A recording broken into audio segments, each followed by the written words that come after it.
Hola a todos. Bueno, vamos a empezar con el tema nuevo, ¿vale?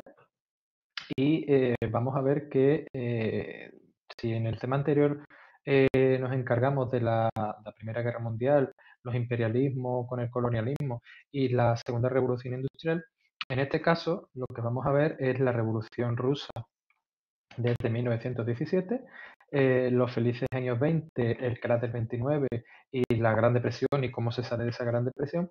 Y también vamos a ver el ascenso del totalitarismo, el fascismo en Italia, el nazismo en Alemania y la Segunda Guerra Mundial para terminar el tema. ¿Vale? Bien, para empezar con el tema, vamos a hablar de cómo es la situación prerevolucionaria en Rusia. Como vemos en la imagen, tenemos a la familia real rusa, tenemos al zar Nicolás II, a la zarina y a toda la familia real, las diferentes zarescas y el zarevich, que es el heredero. ¿Qué será la situación que nos encontremos en Rusia previa a esta revolución? Eh, También Disney hizo una película que es Anastasia, basada en la revolución, en la situación de Rusia previa a esta revolución rusa, donde bueno, se puede ver cómo es la vida en palacio, cómo es la vida de los obreros, de los campesinos, de los trabajadores que viven en esa Rusia prerevolucionaria, que todavía es una época en la que Rusia tiene una situación todavía feudal, donde hay un régimen de monarquía absoluta porque todavía no ha entrado en contacto con las ideas de las revoluciones que hay en el resto de Europa en el siglo XIX, como la Revolución Francesa, las revoluciones liberales del XIX, de 1820, 1830 y 1848. También tenemos aquí el personaje, el malo de la película, que es Rasputin, y de Rasputin vamos a hablar un poco porque es un personaje interesante de esta época, y es el personaje en el que era prácticamente analfabeto, se había criado en una zona de la Siberia rusa, alejado de un pueblo perdido de la mano de Dios prácticamente, y que apenas sabía escribir y leer, pero que tenía algunas ideas de teología, y que eso es lo que va a servir para, bueno, tener una vida en la que se va a convertir en un monje, lo llamarán el monje loco, y que se aprovecha de ello para ir acercándose a la familia real gracias a la enfermedad que tenía. Lo vemos aquí el príncipe, el zarevich Alexei, en la que el problema que tenía era que tenía hemofilia, es decir, que tenía la sangre demasiado líquida, y eso, cualquier caída, cualquier herida, hacía que se desangrase muy rápidamente porque la sangre era demasiado líquida. Y además le estaban suministrando ácido acetil salicílico, que es lo que hoy no conocemos como aspirina, que licua la sangre y hace que el niño empeore. Entonces Rasputin le cambia el tratamiento, le daba una serie de masajes que hacía que el fluido de la sangre fuese más lento, le da unas hierbas medicinales y unas infusiones que hacen que mejore, y eso hace que se gane el favor de la reina, de la zarina, que evidentemente influye de esta manera en su marido y al final influye también en el gobierno y el devenir de la Rusia de los zares, ¿vale? Bien, pues como veníamos diciendo, la Revolución Rusa, vamos a hablar de cómo era esta Rusia prerevolucionaria en la que todavía lo que abunda es la agricultura, porque es un periodo donde todavía en Rusia lo que existe son los grandes terratenientes, los grandes propietarios de tierra, que son los que tienen estas tierras, y una gran masa de campesinos pobres que son los que lo trabajaban, ¿vale? Vamos a tener que es una autocracia, es decir, una sola persona la que gobierna, que es el zar, que gobierna de manera absoluta como si fuera un monarca absoluto, ¿vale? Y esto nos va a llevar a lo que vamos a ver a continuación de la aparición de los primeros partidos políticos. Y en este caso, cuando aparecen estos primeros partidos políticos, es gracias a la aparición de las primeras industrias, una industria incipiente en Petrogrado, que hoy conocemos como San Petersburgo, ¿vale? San Petersburgo, Petrogrado, Leningrado, Stalingrado, es siempre la misma ciudad, solo que con el tiempo va a ir cambiando de nombre, ¿vale?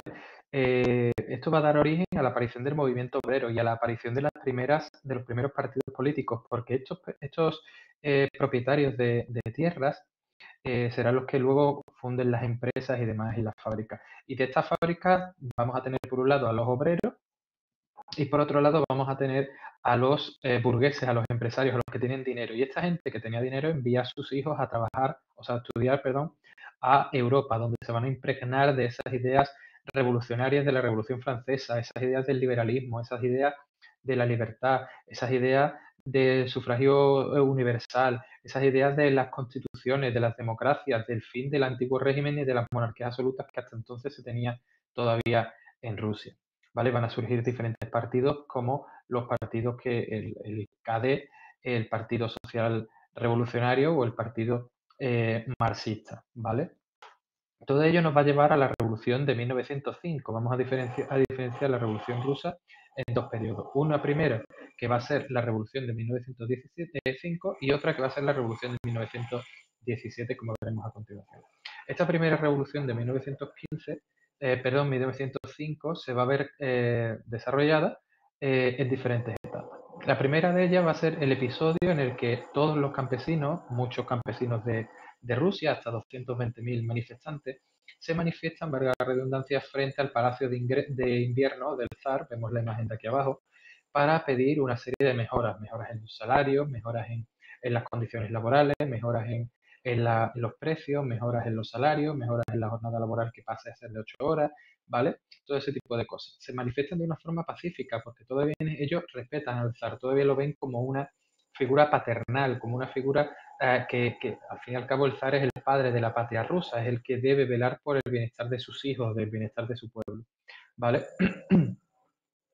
Pero sin embargo, inexplicablemente el ejército ruso, el ejército del zar, abre fuego y acaba matando a más a miles de personas en esa manifestación. También tenemos que tener en cuenta que en esta época es cuando se produce la guerra ruso-japonesa entre Rusia y Japón por el control de Manchuria, donde sale derrotada Rusia, y todo eso va a favorecer ese malestar, ese caldo de cultivo para el malestar de la población rusa. También vamos a tener que, ante esta tesitura, y debido también a la crisis económica por la que atraviesa Rusia y a la poca inversión que se hace en infraestructuras como el tren transiberiano, que todavía no se, que se había empezado a construir, pero que iba muy lento, vamos a tener que se va a ver obligado el zar a proclamar el manifiesto de octubre en el que establece una Duma. Esto es importante. La Duma es el equivalente al Parlamento en otros países, ¿vale? Lo que para otros países es un Parlamento, para los rusos es la Duma, ¿vale? Y lo que pretende la Duma es que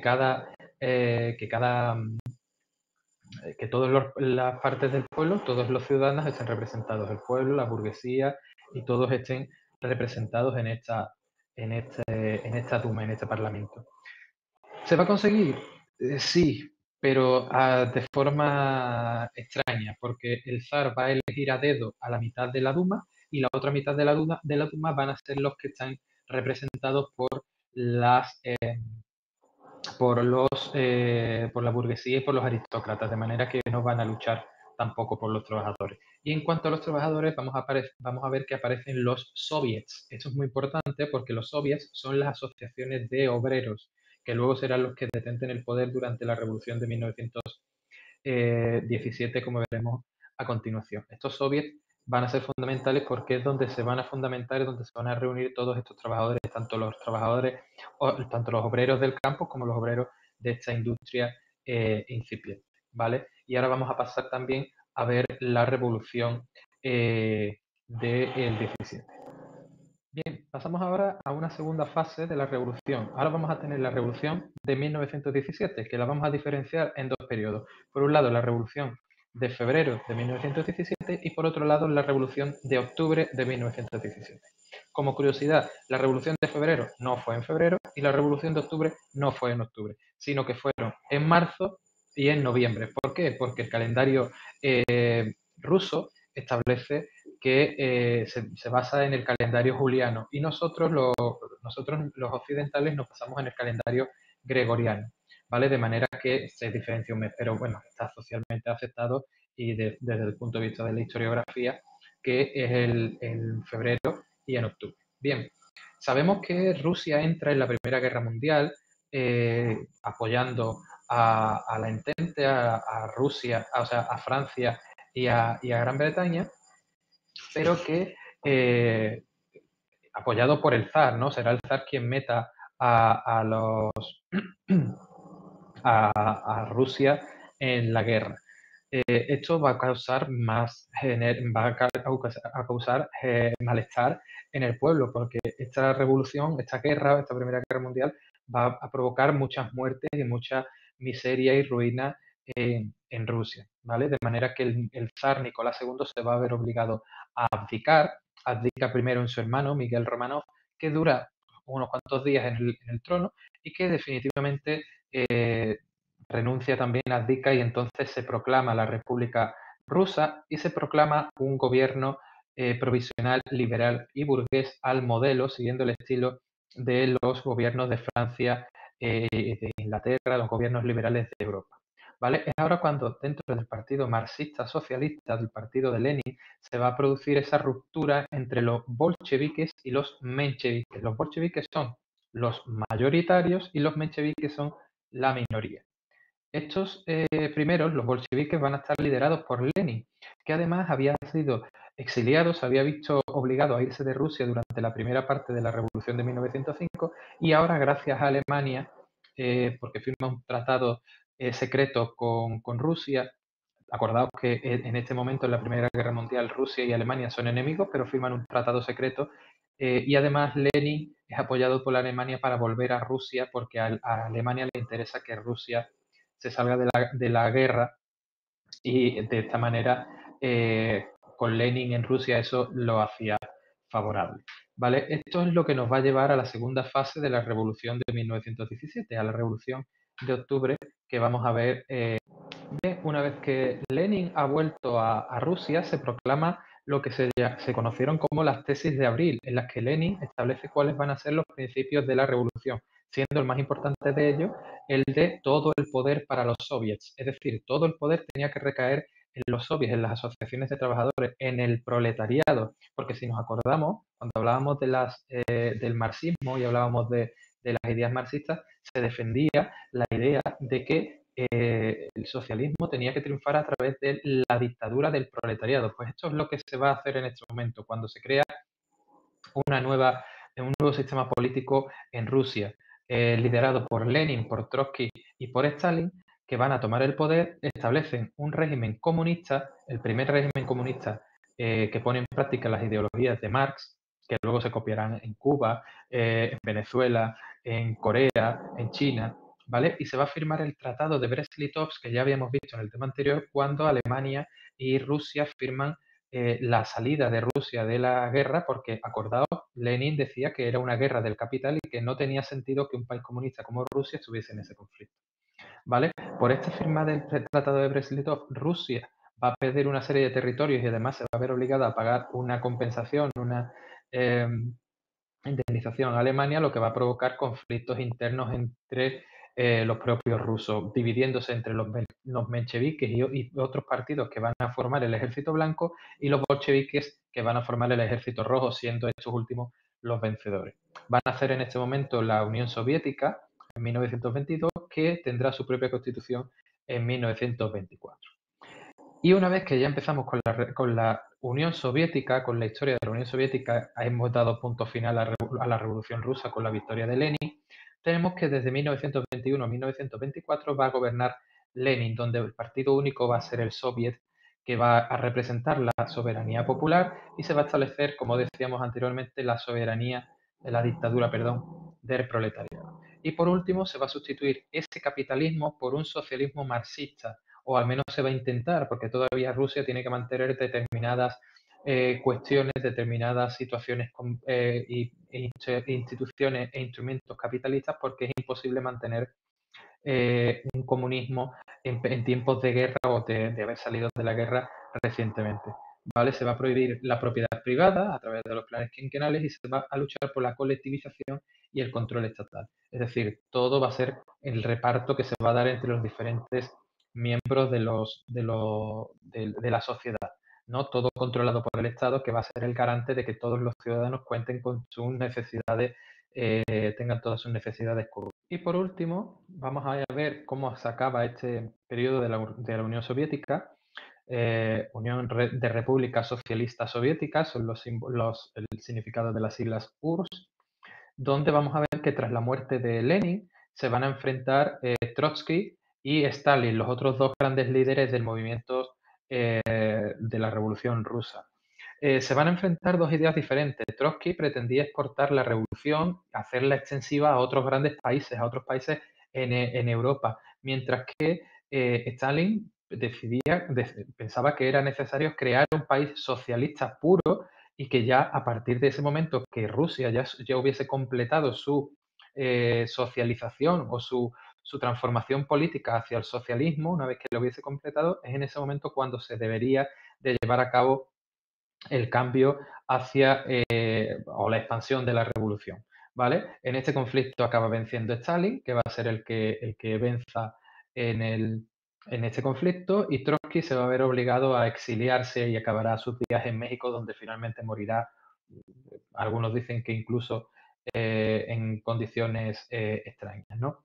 El Stalin va a establecer entonces un régimen dictatorial, que cuando veamos los regímenes totalitarios vamos a ver que tiene ciertas similitudes y que cumple con algunas de estas características, como el culto al líder, como la pertenencia al partido único, todo este tipo de cosas, el control de la educación, de la enseñanza y de los gulags. Va a ser este periodo de las purgas, donde Stalin va a mandar a los gulags, a los centros de concentración, a todo aquel disidente, a todo aquel que sea contrario a sus ideas, y lo va a mandar bueno, pues a asesinarlo, ¿no? Pero también en esta época vamos a ver el despegue industrial de la URSS. Se va a producir el auge industrial de la Unión Soviética, que será muy beneficioso sobre todo de cara ya a la Segunda Guerra Mundial, como veremos al final del tema. Y bueno, aunque la Revolución Rusa y la Unión Soviética da para mucho más, nosotros nos vamos a quedar aquí, y que la caída, no vamos a hablar de otros líderes ni otros presidentes de Rusia como Chermenko, como Andropov, Brezhnev o Khrushchev, ni siquiera de Gorbachev, que es cuando se produce el final de la Unión Soviética en 1991 tras la Guerra Fría, y ya, bueno, pues Boris Yeltsin y Vladimir Putin, que a lo tonto lleva más de 20 años gobernando en Rusia. ¿Vale? Sí quería poneros estas dos imágenes, si os fijáis, en esta imagen de Lenin dando un discurso, si lo comparamos con esta otra, es prácticamente igual, solo que vemos que esta figura de aquí, este señor que está aquí, ha sido eliminado de esta foto. Y eso es porque una vez que vence Stalin, lo que pretende es borrar toda memoria de Trotsky. Es lo que en arte se llama una damnatio memorial. Lo que se pretende es eliminar todo recuerdo social que tuviera de ese individuo. Por eso elimina Stalin elimina a Trotsky de todas las fotografías donde pudiera aparecer y que pudieran representar un momento en sociedad de este personaje, por lo que pretende es borrarlo de la historia, ¿no? Y bueno, pues a continuación en el siguiente vídeo ya veremos los felices años 20, la cara del 29 y la Gran Depresión, ¿vale? Pues nos vemos en el siguiente vídeo. Adiós.